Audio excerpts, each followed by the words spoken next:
This all came to us from our former defensive coordinator, Dan Carlson, who's now the head football coach at Verdon North Mac. He's from Triad. Triad and Highland did this last year. They thought this would be a good fundraiser. So he actually took that position, so it kind of fell upon the Booster Club to kind of take over and help Coach Reinhardt and some other guys who were behind us. Kai Redmond was one of them, who was a big community member, was pushing us hard. Brett Holton, Byron LeMaster, and so this kind of funneled into itself, and we just went out and hit the community, and next thing you know, we have 62 guys that have come back playing. I was told this is the first time that they're actually having a Legends game, which is 40 and over. That would be me and some others. And then they're having the Alumni, which is 39 and under. The biggest thing, at least for me, there's some guys who are pretty fired up. My goal is just everybody have fun, nobody get hurt. The money's going to go to the football program. As you know, money is now getting tighter from the state, and basically a lot of this money is going to go to two causes. One is going to be our jerseys, our new away jerseys, and possibly a team football camp next week.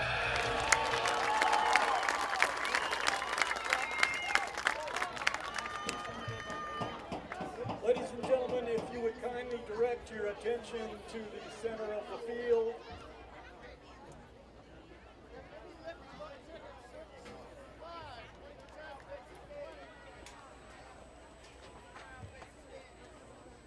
Very recently, a Collinsville alumni football player, number 13, Nick Delisle, passed away unexpectedly. At this time, we would like to honor him with a moment of silence. The Delisle and the Lockhart families are present. Thank you.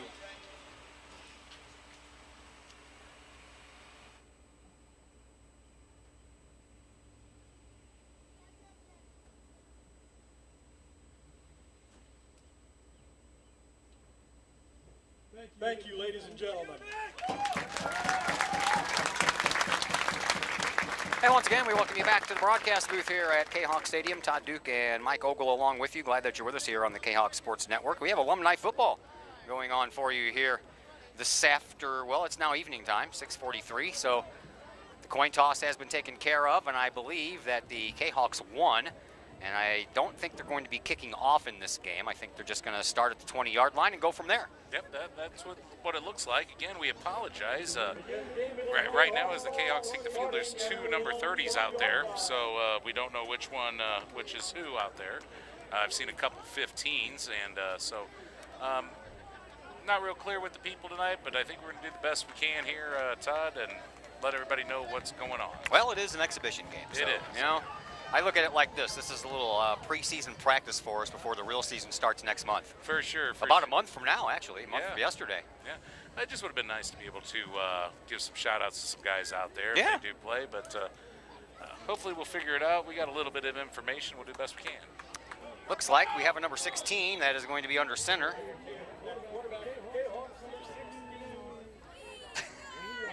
Wayne White. We're going to go with that, too. Flag on the very first play of the day. Yep, it does look like Wayne White there. I played football with Wayne back in the day. He was always a little bit quicker than me for some reason. Think he is now? I think so, yes. I'd still think that's true. So looks like the offense jumped, was a left guard there, and here they come again. So Wayne White is the quarterback here in this old-timers game, they're calling it. As Collinsville starts first and 10 from their own 20-yard line. White pitches it back, and Collinsville on the run. Couple of tackles broken there, and a little momentum forward by number 11. Is that Froca? Yeah. Fortell. Okay, Fortell. Yeah. Some of these I couldn't really read, Todd, either, so I did the best I could writing them down. Instead of second down and 25, it's second down and 22.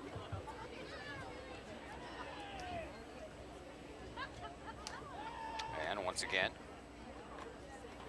White under center, hands the ball off, power forward, back up to the original line of scrimmage. So it'll be third down and about 10 there for Collinsville. I said Wayne was faster than me, though I didn't say he was bigger than me. I think back in the day they never put him back at quarterback, but he was always a defensive corner safety type player. James Gurley had that carry. 3rd and 9 for the Jayhawks. Maybe because there's 2 30s out there now. Yeah. So 3rd and long here for Collinsville.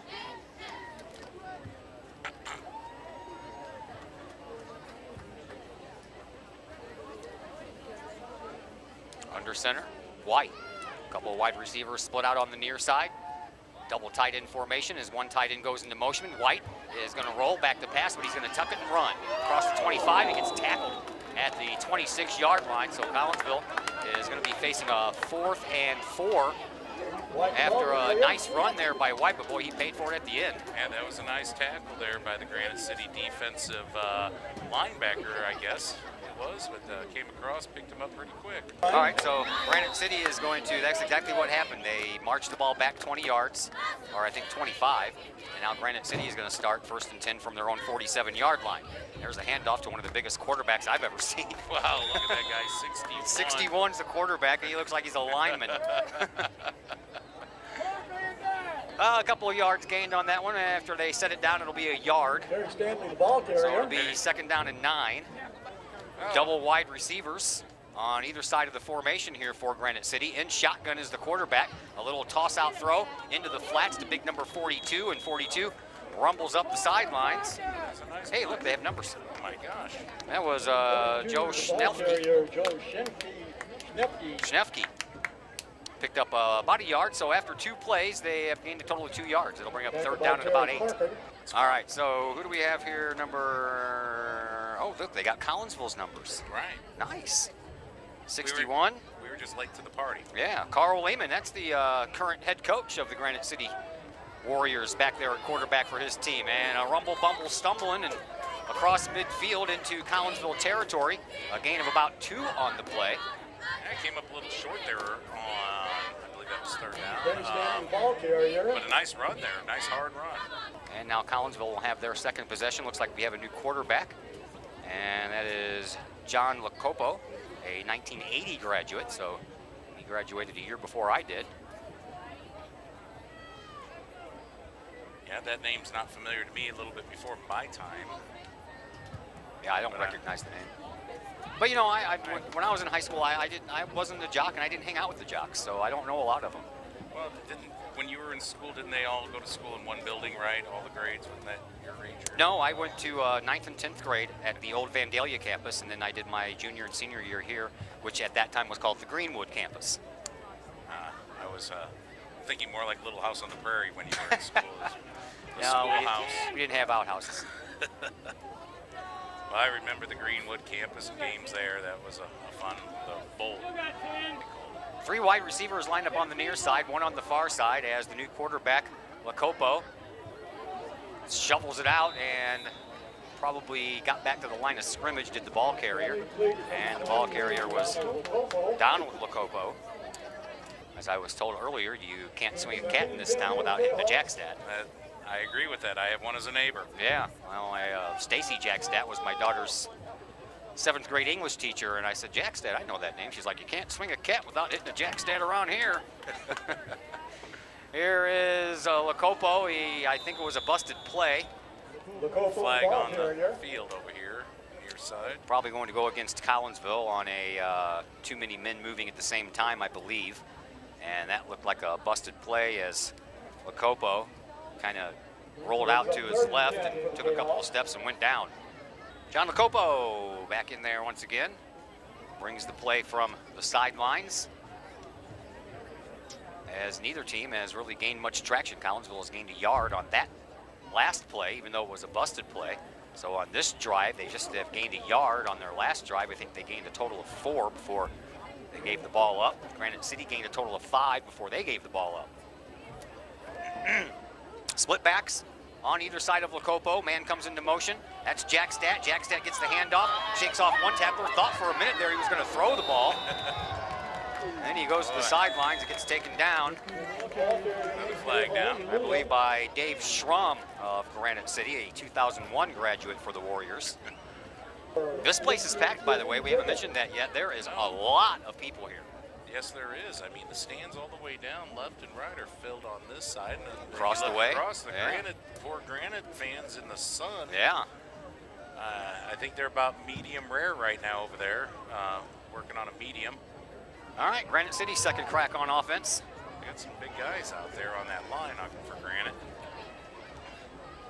I don't remember Coach Loman being that big. Maybe that's not him. Here's a swing out to the flats, and at the line of scrimmage marker, the ball was caught, and that's the biggest gain we have seen so far today. That's about 7 yards. Picked up there by Greg Bodie. Now that can't be him because he's a 2010 graduate. He wouldn't be playing in this game. Yeah, that was the exact same play they opened up the game with. Granite City did those swing pass. That time it got them a few more yards than the first time. Not so successful. About a 2nd down and 5 now, facing Granite City. Quarterback under center, one lone setback, a little toss over the top, and almost picked off there by 30. It looked like 3. They've got 2 of them. We'll go with the older one. That would be Terry Parker. Pass broken up. Brings up 2nd and 5. Terry Parker got his hand on that. Makes it a 3rd down and 5 now for Granite City. At this rate, we can have a 0-0 tie here in this first game. Right. I want to see at least some points on the board. Bring out the kicker at least. Yeah, that's the only 61 that I have is Carl Lehman. He's under center, turns around, hands the ball off. Big man coming up the middle, trying to get that line to gain and pick up the first down of the game, but Collinsville had other ideas. 60.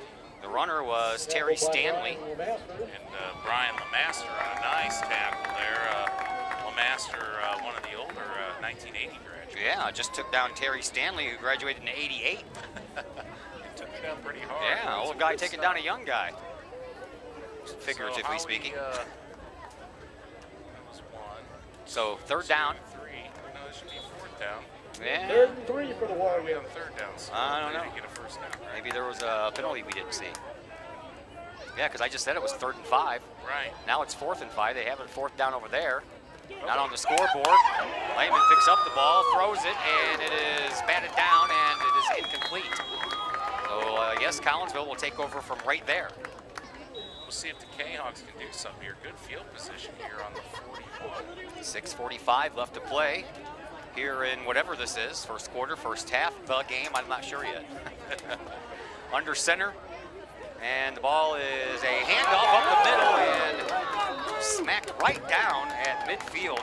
Tackler there was Terry Stanley, so he gave some of that punishment back. Tackle made by Terry Stanley. Yeah, so far a lot of good tackles here. Solid tackling, good hits. Nice gain though, that's a gain of 8 on the play, and Collinsville looking at a 2nd down and 2 to go. As the ball is at their own 49-yard line, they need to get to Granite City's 49-yard line to pick up the first down of this game. Josh Parlberg lines up as a wide receiver on the near side. Meanwhile, Wayne White at quarterback in the shotgun has split backs, one on either side. There's the snap, there's the handoff. It's going to go up the middle, and Collinsville is going to have their first down on a nice run by Curtis Forcha. Very nice. First down called by the referee there. Nice play, just right up the middle. Push that line back. I think that offensive line's been working good out there. Maybe get a little spark. So 1st and 10 for Collinsville in Granite City territory.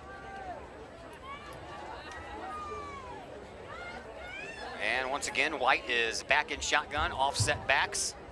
One wide receiver on the near side. Here comes the handoff. It goes up the middle. Nice little run there. As Collinsville and Craig Whitehead picks up another 8 yards. Yeah. 29, Craig Whitehead. Soccer, volleyball, and football all begins our coverage in August. Yep. First game we'll have is a volleyball game, and we'll have our first football game that following Friday. In the process of making out my fall schedule, not as we speak, but you know, it's at home right now. Is that what you're doing over there? Once again, White's in shotgun, split backs, 2 wide receivers on this side of the field. Here's the handoff. This time, it is going to go to Gary Wongler, a other 1991 graduate. 31, Gary Wongler. Tackled by number 48, David Carter. And another first down. They're kind of spreading around to everybody here. Well, keep them fresh. Yep. I wouldn't be surprised to see Another Wayne first try down to for air the one out Jayhawks. here. 3:40 left to play here. Yeah, and you got time to worry about here, too. Now So. Yeah, if you can get on the board, you might be able to win this game if this is going to be the only half they're going to play. Seems like these guys be like, that's a lot of work for just 20 minutes of football. It may come down to the field goal kicker, and I know him too. All right, this time White is going to end up under center. I formation behind him, 2 wide receivers, both of them on the right side of the formation. Here's the snap. A little bit of a fumble there on the handoff, but nevertheless, it works. And fighting his way to the outside is Sean McDonald, I believe, 1995 graduate. 36 the ball carrier for the that ball kind of came out of there weird on White's hand. I think it was designed like that. He just kind of fumbled a little bit, but got it in there. And a nice pickup there right to the 30. Collinsville faced with a 2nd down and 4 from Granite City's 30-yard line. And once again, White is going to be in shotgun. And a little confusion there in personnel. Too many men out there. 23 comes running off. Looks like they're just going to let him I don't think they threw a penalty. Split backs on either side of White.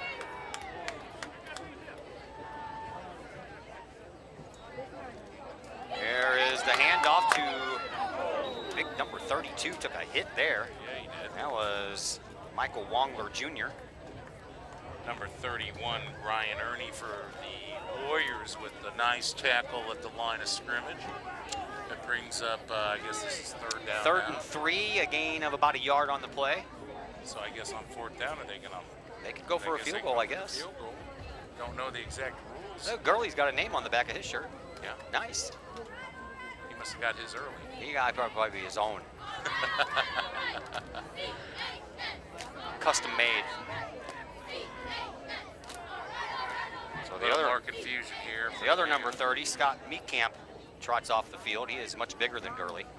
My camp. As White is now under center, split backs, 2 wide receivers on the near side.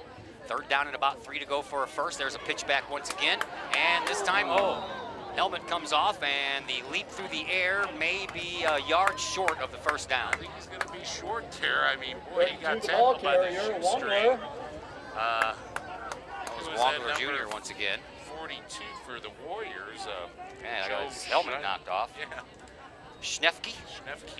So we'll see how Collinsville wants to play. We're down underneath a minute to go. Yeah, and it's in shotgun, White. Split backs on either side, 2 wide receivers, both of them on the near side. There's a high snap, and the keeper is going to go forward by White, and I don't know if he's going to have enough. Right here, it looks like he got White the ball carrier. Nope, they're already saying that he was about a half a yard short, so Granite City will take over with 35.8 seconds left. And we have a new quarterback here for Granite City. It looks like it. Deep in the shotgun and going back to pass, throwing it right down the middle and incomplete. 26 seconds to see what Granite City can do here with the ball. And the snap is low. Back to pass, throwing deep and down the middle, and Collinsville has a chance to intercept it. They do. All the way back at their own 31-yard line. Pass intercepted there by Wayne White. And in his celebration, knocked over his teammate there. But yeah, great. It looked like that ball slipped out of the quarterback's hands as soon as he released it. It had no shot of getting anywhere. There was 3 K-Hawks surrounding the ball there. In that instance, you hope that you don't hit your teammate to mess something up, but Wayne must have called it. Well, the cheerleaders are in fine form. Yeah. So is Gurley right behind him. Yeah. He's got it. Yeah. All right. We have 16 seconds left. Collinsville 1st and 10 from their own 30-yard line. Lacopo waiting for his last man to get off the field before he snaps the ball. And it's a high snap. Lacopo back to pass. Looks to his left, throws to his left, and the ball is incomplete. Went off of a K-Hawk. A nice coverage there by Granite City. That was intended for Jason Burklow. Pass incomplete. Kind of hung up there a little bit. Looks like there's the... That's the horn. Yeah, I guess that's it. So Great job by these alumni guys. It was a little exciting there. Granite City Warriors 0, Jayhawks 0. That is the end of the game. A 0-0 draw for the old timers here. So we'll step aside and take a break, and we'll let you look at the youngsters that took place in the football summer camp this year, and then we'll get to action in the alumni game between all the 39 and younger Collinsville K-Hawks. So we'll take a break here, and we'll come back with more on the K-Hawk Sports Network.